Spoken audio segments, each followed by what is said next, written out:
Halo teman-teman, kita akan melanjutkan manhwa kemarin ya. Bagi yang belum tahu, bisa lihat di video sebelumnya. Baiklah, kita lanjutkan ceritanya. Kemudian Yechuan mengayunkan pisaunya, ingin membunuh goblin kecil di sebelah gadis itu. Namun gadis itu berpikir ia akan membunuh dirinya.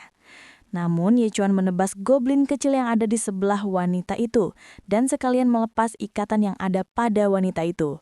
Wanita itu histeris. Berhenti teriak, semua goblin sudah mati. Wanita itu menoleh ke belakang untuk memastikannya. Wanita itu datang ke arah MC dan langsung memeluknya. Ia berterima kasih karena telah menyelamatkannya. Aku tidak datang ke sini untuk menyelamatkanmu, ucap Yejuan. Xiananan bertanya apakah ia membunuh semua ini. Ia memberikan pujian pada Yejuan dan bertanya apakah kamu termasuk kelas combat.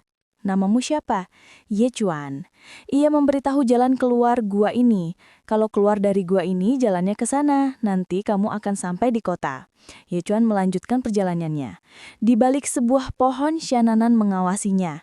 Xiananan terkejut melihat Yechuan di sebelahnya menodongkan pisau. Yechuan berpikir Xiananan mata-mata yang dikirim goblin. Xiananan berkata ia tidak berani pulang sendirian. Xiananan memberitahu bahwa beberapa hari lagi ulang tahun.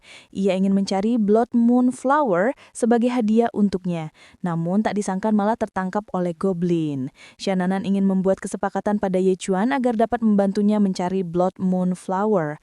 Dan sebagai gantinya, ia akan membantunya Yechuan menemukan ahli senjata terbaik untuk membuatkannya pedang. Baru Yechuan tahu bahwa membuat pedang itu mahal.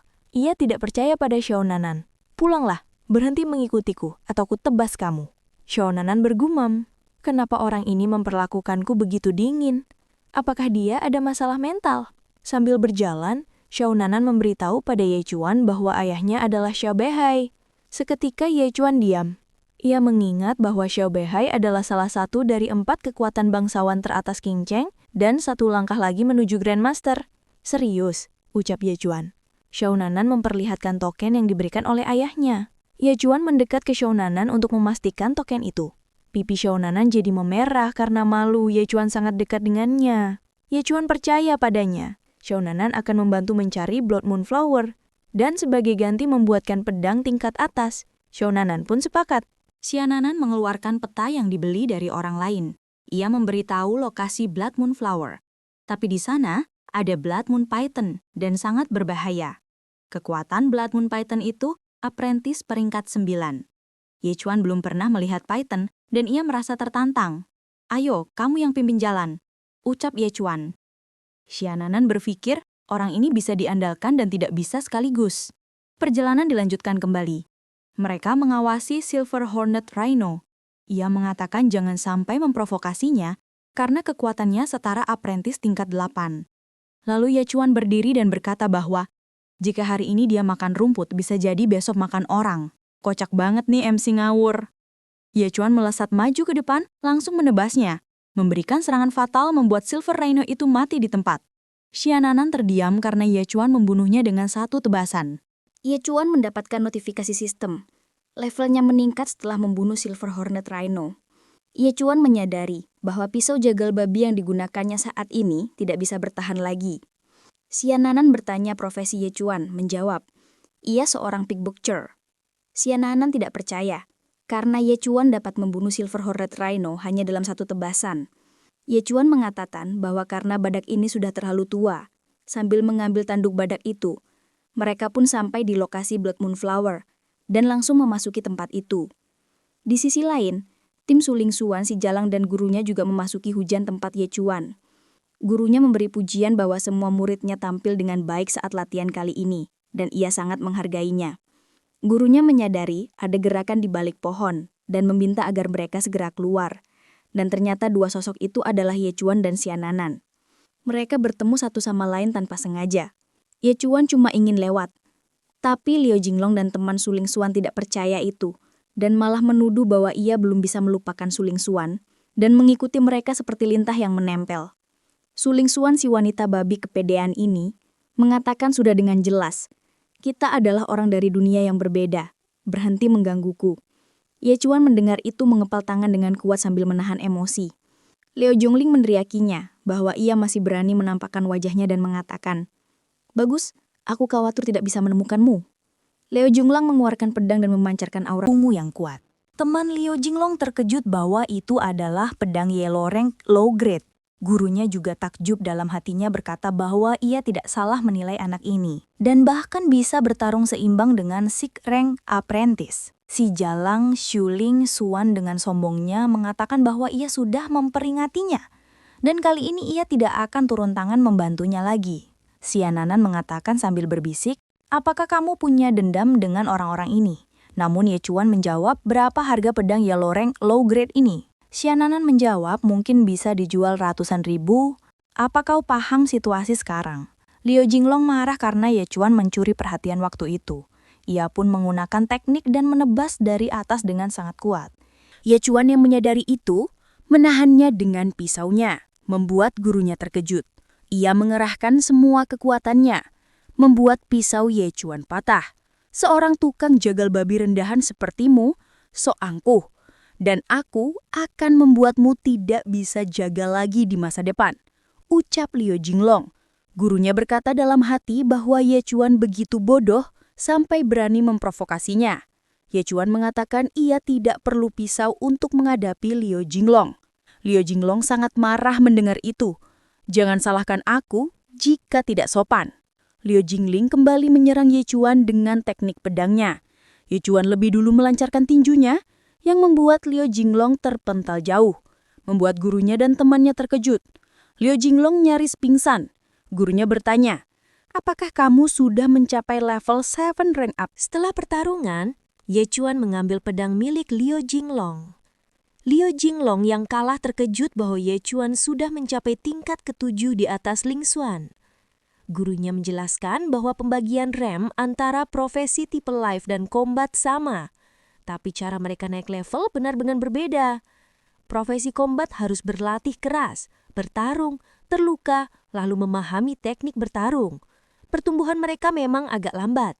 Tapi setelah berhasil menembus batas, kecepatan perkembangan mereka meningkat pesat. Sedangkan profesi tipe life seperti Ye Chuan jauh lebih mudah. Ambil contoh Ye Chuan sebagai tukang jagal babi. Dia hanya perlu terus membunuh babi setiap hari untuk menaikkan realmnya di tahap awal. Jadi, dia hanya mengandalkan core stats tinggi dari realmnya yang tinggi. Apakah itu tidak terlalu adil bagi profesi tipe combat? Setiap kali Ye Chuan naik realm, jumlah babi yang dibunuhnya akan berlipat ganda. Saat dia mencapai realm dentang, jumlah babi yang dibunuh akan naik lagi. Tapi setelah tipe combat menguasai teknik bertarung tahap awal, perkembangan mereka selanjutnya akan lebih cepat. Dengan kata lain, sekarang anak itu bisa mengandalkan realmnya yang tinggi untuk mengalahkan tipe combat. Ye Chuan membenarkan ucapan mereka, lalu melambaikan tangan hendak pergi. Namun, Shuling Xuan Jalang mengatakan, mengapa harus menyiksa dirinya seperti ini? Apakah semua waktu yang kau habiskan hanya untuk menunjukkan ini pada aku? Ucap Shuling Xuan sok kepedean. Mengatakan dirinya telah diterima di Skydome Academy. Yang ini Mimin suka deh. Shuling Xuan walaupun kayak jalang, tapi Mimin suka yang nakal. Haha, canda guys. Xiananan yang tidak tahan melihat itu mengatakan, sudah cukup ya pingnya. Ye Chuan sedang menemaniku mencari Blood Moon Flower. Bertemu kalian saja di sini benar-benar sial saja.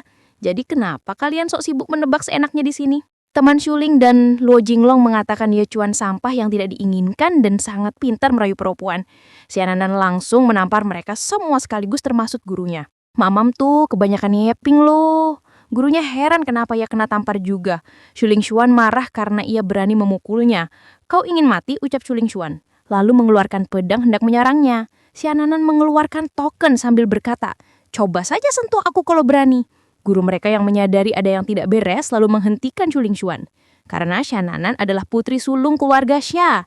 Gurunya seolah bertingkat baik dan dia Nanan memperingatinya bahwa kualitas murid di sekolahmu benar-benar mengkhawatirkan.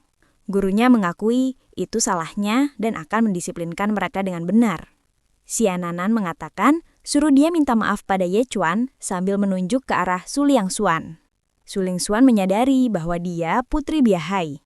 Gurunya menyuruh agar segera meminta maaf pada Ye Chuan. Lalu dia meminta maaf dengan tidak benar. Dan dia menyimpan dendam pada keluarga Biahai. Ye Chuan mengajak pergi Xiananan karena dia ingin muntah mendengar terlalu lama lagi. Liu Jinglong berkata pada Ye Chuan untuk mengembalikan pedangnya. Namun Ye Chuan pergi sambil bilang, "Jika kau punya nyali, ambil sendiri." Lalu mereka melanjutkan perjalanan dan tiba di gua Blood Moon Flower. Ye Chuan mendapatkan notifikasi sistem karena pedang milik Liu Jinglong. Xiananan mengeluarkan senjata rahasia dari belahan dunianya. Ye Chuan bertanya apa tuh peti harta karun di sana? Apa itu? Xiananan menjawab benda ini disebut Thunder Fire Pearl. Bahwa seseorang yang terkena tanpa persiapan bahkan realm dentang akan terluka parah. Dan kita akan menggunakan ini untuk menyelamatkan nyawa di saat kritis saat melawan Blood Moon Python. Ye Chuan melompat memasuki gua tempat Blood Moon Flower dan bukan menemukan Blood Moon biasa. Ini Blood Crystal Twin Flower. Xiananan menyadari ada Blood Moon Great Python di belakang Ye Chuan. Ye Chuan menyadari itu dan mengatakan, "Apa yang kau lihat? Tidak pernah melihat orang memetik bunga? Ngawur mulu nih MC." Blood Moon Python itu tidak mengerti, lalu Ye Chuan lari dari gua itu dan menyuruh Xiananan agar cepat segera menyerang menggunakan Thunder Fire Pearl. Ye Chuan melompat ke sisi tebing saat Xiananan melempar Thunder Fire Pearl, berhasil mengenai monster itu, dan Ye Chuan bisa selamat. Ye Chuan tidak menyangka kekuatan Thunder Fire sebesar itu. Blood Moon Python itu mati dan jatuh ke dasar jurang. Ye Chuan memberi Blood Crystal Twin Flower pada Xiananan dan bertanya apa kegunaannya. Xiananan menjawab untuk memberikan awet muda. Perempuan mana di dunia ini yang tidak ingin tetap cantik selamanya? Ye Chuan mengerti dan ingin memberikan ini pada ibunya. Pasti sangat menyukainya. Ye Chuan kemudian kembali ke dalam gua untuk mengambil Blood Crystal Twin Flower dan memasukkannya ke dalam tas. Saat Ye Chuan hendak kembali, Blood Moon Python itu ternyata masih hidup.